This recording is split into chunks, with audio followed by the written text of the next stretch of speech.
Assalamu alaikum class. Hope you all will be fine. Today is our first video lecture. मैंने CR के through आप लोगों को message करवाया था कि हम इंशाल्लाह कल से रेगुलर वीडियो क्लासेस जो हैं वो स्टार्ट करेंगे। तो फर्स्ट ऑप्शन वाज कि मैं जूम पे आपको लेक्चर दूँ ऑनलाइन, और उसके बाद जो क्वेश्चन है आप मुझसे डायरेक्ट पूछ सकते हैं। बट बहुत सारे स्टूडेंट्स को ये इशू है कि ऑनलाइन जब आप क्लास ले रहे हैं तो उसमें सम टाइम डिस्टॉर्शन और सम टाइम सिग्नल्स इशू होते हैं, क्योंकि सबके पास नेट फैसिलिटी नहीं है। तो इसलिए मैंने इसको रिकॉर्डिंग में करके आप तक लिंक जो है वो इसका शेयर करने का प्लान किया है। इसमें अगर आज फर्स्ट वीडियो है, अगर इसमें आपको कोई क्यूरीज़ हैं या कोई इश्यूज़ हैं तो आप मुझसे डिस्कस कर सकते हैं ताकि हम इसको मज़ीद बेहतर बना सकें। और दूसरा ये कि अगर आप में से किसी को लेक्चर से रेलिवेंट कोई क्वेश्चन जो क्यूरीज़ हैं तो आप लोग मुझे व्हाट्सएप ग्रुप में वॉइस टेक्स्ट जो है वो कर सकते हैं, और मैं वॉइस टेक्स्ट के ज़रिए ही आपके क्वेश्चंस के आंसर दूंगी। ठीक है, तो जो फर्स्ट लेक्चर है जो हम करेंगे, जहाँ से हमने रेगुलर क्लासेस को स्टॉप किया था उन दिनों जब हम क्लासेस रेगुलर ले रहे थे। तो अगर आपको मैं थोड़ा रिमाइंड कर दूं कि हम लोग लास्ट टॉपिक जो था वो स्टडी कर रहे थे फर्स्ट चैप्टर का, जिसमें हम युकावा-मिज़ोन थ्योरी ऑफ न्यूक्लियर फोर्सेस जो है वो कर रहे थे। तो इसमें जो फर्स्ट पार्ट जो है वो हमने कवर किया था अबाउट द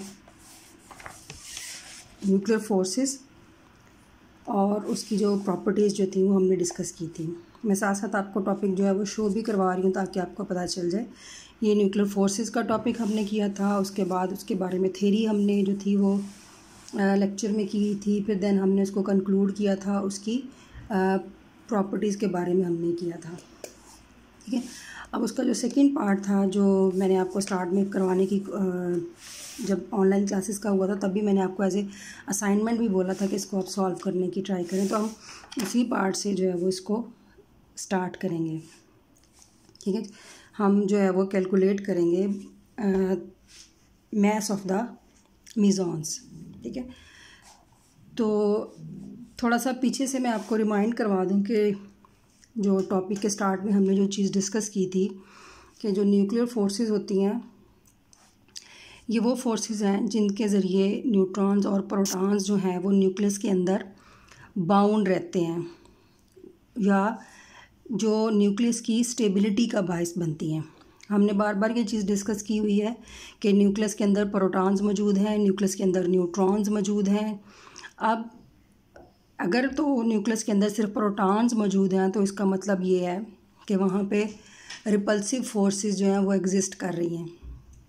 तो अगर सिर्फ रिपल्शन मौजूद होगी न्यूक्लियस के अंदर तो उस रिपल्शन की वजह से तो न्यूक्लियस के जो न्यूक्लियॉन्स हैं वो बाइंड नहीं रह सकते, वो तो न्यूक्लियस को ब्रेकअप करेंगे। तो उससे हमने कंक्लूड किया था कि there are some other forces जो कि ऐसी हैं न्यूक्लियस के अंदर जिसकी वजह से न्यूक्लियस जो है वो बाउंड हुआ है, और वो फोर्सेस ऐसी हैं जो कि कूलम रिपल्सिव फोर्सेस को ओवरकम करती हैं या उसको कंपनसेट करती हैं, जिसकी वजह से न्यूक्लियस जो है वो बाइंड कंडीशन में मौजूद है। अब और उसके बाद हमने ये भी कंक्लूड किया था कि क्योंकि प्रोटॉन पे पॉजिटिव चार्ज मौजूद है उसकी वजह से कूलम रिपल्सिव फोर्सेस हैं, लेकिन न्यूट्रॉन पे कोई चार्ज जो है वो मौजूद नहीं है। तो न्यूट्रॉन पे जब चार्ज मौजूद नहीं है तो वहाँ पे कोई अट्रैक्टिव या रिपल्सिव फोर्सेस किस तरह से एग्जिस्ट करती हैं। तो न्यूट्रॉन हमने फिर ये कंक्लूड किया था कि ये कोई ऐसी फोर्सेस हैं न्यूक्लियस के अंदर जो कि चार्ज पे डिपेंड नहीं करती। ठीक है, और फिर हमने इसकी प्रॉपर्टीज़ फर्दर डिस्कस की थी कि ये शॉर्ट रेंज फोर्सेस हैं, इंटीरियर ऑफ द न्यूक्लियस में ये ज़्यादा एग्जिस्ट करती हैं, और जैसे जैसे हम इंटीरियर से अवे जाते हैं तो ये फोर्सेस जो हैं वो वीक होती जाती हैं। और इसको अगर आपको याद हो तो हमने इस डायग्राम के ज़रिए भी एक्सप्लेन किया था। ठीक है, तो यहाँ पे हमने ये रीजन बताया था कि अप टू 10 to 15 फर्मी जो है, जो इसका ये वो रीजन है जहाँ पे ये फोर्सेस जो हैं वो ज़्यादा एग्जिस्ट करती हैं। अगर यहाँ से देखें यहाँ पे ये मैक्सिमम है और आहिस्ता आहिस्ता ये इंक्रीज़ हो रही हैं। तो ये हमने ये पॉइंट में भी पढ़ा था कि ये अट्रैक्टिव फोर्सेस हैं और ये किस डिस्टेंस पे लाई कर रही हैं, 0.5 से लेके 25 फर्मी तक ये एग्जिस्ट करती हैं। ठीक है, और उसके बाद जैसे जैसे ये लाइन जो है वो हमें शो कर रही है कि ये डिक्रीज़ हो रही हैं। ठीक है। तो अब हमारी जो डिस्कशन जो है, जो आज का टॉपिक है, वो न्यूक्लियर फोर्सेस के हिसाब से तो नहीं है, तो मैंने पीछे से आपको जो स्टार्टिंग है पॉइंट्स वो रिमाइंड करवाए हैं। अब एक्चुअली जो 1935 में हमारे पास एक साइंटिस्ट हैं युकावा, उन्होंने एक प्रेडिक्शन दी थी कि जिस तरह से चार्ज पार्टिकल्स के दरमियान, यानी हमें पता है कि प्रोटॉन यानी पॉजिटिव चार्जेस हैं या नेगेटिव चार्जेस हैं, उनके दरमियान कूलम रिपल्सिव फोर्सेस जो हैं वो एग्जिस्ट करती हैं। इसी तरह अगर हम एक पॉजिटिव और एक नेगेटिव चार्ज लें तो उसके दरमियान कूलम अट्रैक्टिव फोर्सेस जो हैं वो एग्जिस्ट करती हैं, ठीक है। तो लेकिन ये अगर आपको मैं थोड़ा सिंपल वर्ड्स में ये बताना चाहूँ, समझाना चाहूँ कि अगर आपके पास एक प्रोटॉन मौजूद है और अगर आपके पास एक इलेक्ट्रॉन मौजूद है, अब बज़ाहिर इन चार्जेस का एक दूसरे से कोई डायरेक्ट इंटरेक्शन नहीं है। मतलब ये प्रोटॉन इस इलेक्ट्रॉन पे फोर्स लगा रहा है और ये इलेक्ट्रॉन इस प्रोटॉन पे फोर्स लगा रहा है, या ये पॉजिटिव चार्ज इस नेगेटिव पे फोर्स लगा रहा है और ये नेगेटिव इस पॉजिटिव पे फोर्स लगा रहा है। तो ये इनका जो इंटरेक्शन है वो किस तरह से है, ये फोर्स किस तरह से एक दूसरे को लगा रहे हैं। हमें तो कोई फिज़िकल फिनोमिना नज़र नहीं आता, फिज़िकली हमें ये चीज़ नज़र नहीं आती कि इनके दरमियान फोर्सेस जो हैं वो कैसे एग्जिस्ट कर रही हैं। तो as we know that the positive charges are surrounded by electric field and negative charge is also surrounded by a electric field. These two charged particles interact with each other with this field. Now, concept is that these two charged particles interact with each other through photons. Here exist electromagnetic interactions. Between two charges there exist electromagnetic interactions and they interact with through the photons. Through photons they exert forces on each other. So similar concept is applied between the protons and neutrons inside the nucleus. According to the Yukawa, these protons and these neutrons exerts forces on each other. These forces are nuclear forces. Yukawa predicted that a new particle which is now known as meson. This is the Yukawa prediction that these protons and neutrons inside the nucleus exerts forces on each other through the new particle which is known as mesons, like the photons in the other case. So he predicted also about the mass of these mesons. He predicted that the mass of these mesons lies between the mass of the protons and the mass of electrons.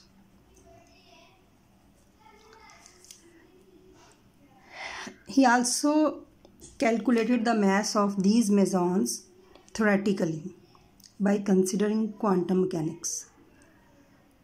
So now we come towards the book material. According to the Yukawa, these mesons are short-lived. You will see in your book. These mesons are short-lived and their mass lies between electrons and protons. And these neutrons and protons are exerting forces and exchanging mesons between themselves. Means when we say that proton exerts force on nuclear force on neutron and neutron exerting force on protons, then actually we are saying that these protons and neutrons are exchanging mesons. Proton can emit meson, neutron can absorb meson, and neutron can emit mesons and proton can absorb this meson.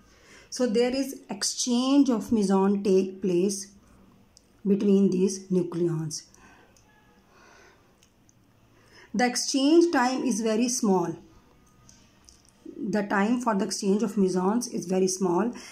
It is considered to be 10 raised to power minus 23 to 10 raised to power 24 second.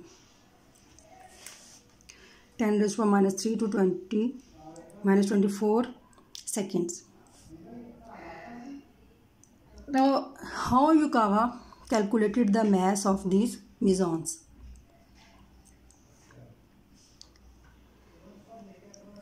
Again, I am coming towards the above point. Here we have concluded that there is electromagnetic interactions and there are electric fields present around these charges, and these fields exchange photons.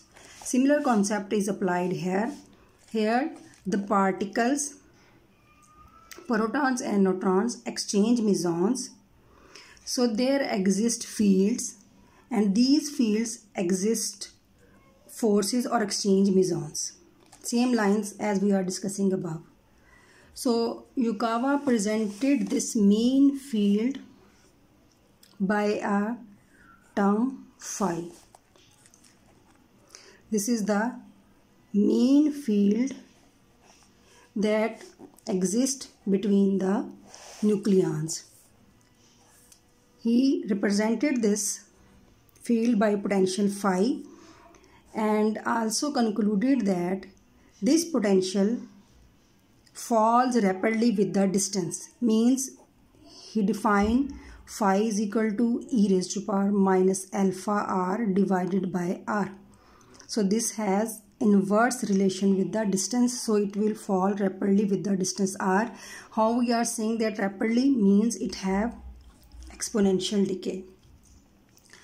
Now he used some quantum mechanism and he drive equation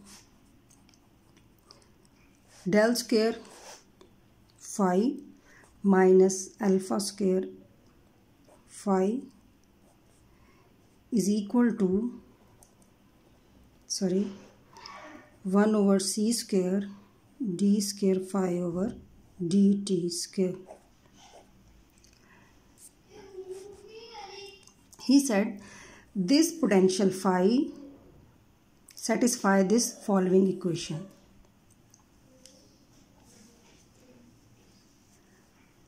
Where del square phi is a three-dimensional, means we are considering this potential in 3 dimensions. We know that del square phi will be equal to, you know better, del square phi is equal to d square phi over dx square plus d square phi over dy square plus d square phi over dz square for 3-dimensional case, where alpha is a constant whose value lies 0.3 to 0.5 10 raised to power 15 meter. This is the value of alpha. Here, this is the equation which is satisfy this potential phi. This is actually the field that we are considering. This field exists between the protons and neutrons inside the nucleus, which is represented by this potential, and this potential satisfies this equation. And this is the definition of the del square phi, and alpha is equal to the range 0.3 to minus 0.5. This is the 3-dimensional equation. That is why I have discussed this. But when we want to write this equation in one dimension, instead of del square, we will use only a single dimension. Like here, we are only considering, if we are considering this problem as one dimension only along x-axis, then the equation will be d square phi over dx square minus alpha square phi is equal to 1 over c square d square phi over dt square. Okay. So we are considering one-dimensional plane wave traveling in the x direction. As we are treating this problem quantum mechanically, so we are considering the mesons as this potential or the field as a plane wave जो only X direction में move कर रही है. और हमें plane wave की equation पता है, phi is equal to a sine k x minus omega t. From where we are considering this equation, we are taking this equation as because in quantum mechanics we are considering the function psi, but here we are considering the function phi. तो same equation जो कि आप waves में पढ़ते हैं, waves and oscillation में, हम वही वाली प्लेन वेव की इक्वेशन जो है वो यहाँ पे यूज़ कर रहे हैं, जहाँ पे ए जो है वो इसका कांस्टेंट है, के इसमें क्या है, K is the wave number which is equal to 2 pi over lambda, where lambda is the de Broglie wavelength, omega is the angular frequency which is equal to 2 pi nu is the frequency, lambda which is de Broglie wavelength is defined as lambda is equal to h over p, and E is equal to h nu, formula for the energy in terms of frequency. So we will focus on this equation. Now what is the idea, what we have to done, we will consider this equation and will substitute terms in 1.3. Again we will solve this equation and will substitute in 1.3. So first we need d square phi over dx square. For this we have to differentiate this equation with respect to x 2 times, and for this term we need to differentiate this equation with respect to time. So let us first d square phi, d phi by dx, we are differentiating this equation with respect to x. So a is a constant when we will differentiate this term. So sin kx, instead of sin kx there will be cos kx minus omega t, and the derivative of kx is k. So we are left with d phi by dx is equal to a k cos kx minus omega t. Now the second derivative of this equation, d square phi by dx square is equal to ak will remain as it is. The derivative of cos kx will be minus sin kx. The derivative of cos kx minus omega t will be minus sin kx minus omega t, and again the derivative of this term kx is k. So we have minus a k square sin kx minus omega t. Okay, so again this term sin kx minus omega t a is again the definition of phi. A sin kx minus omega t, this a multiplied by this term will be equal to phi. So we can write this as minus kx square phi. Here we know that k square, k is equal to 2 pi by lambda. We have the definition of k, wave number 2 pi by lambda. By substituting the value of k square, 4 pi square over lambda square into phi. So this is the first value of d square phi by dx square. So this is the first term we will use in this equation. Now the second derivative of the same function with respect to time will give us this term.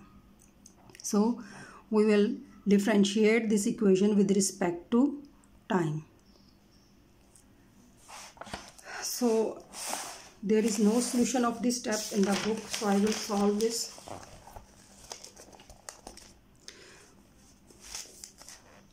we have phi is equal to a sine kx minus omega t. So differentiate with respect to time.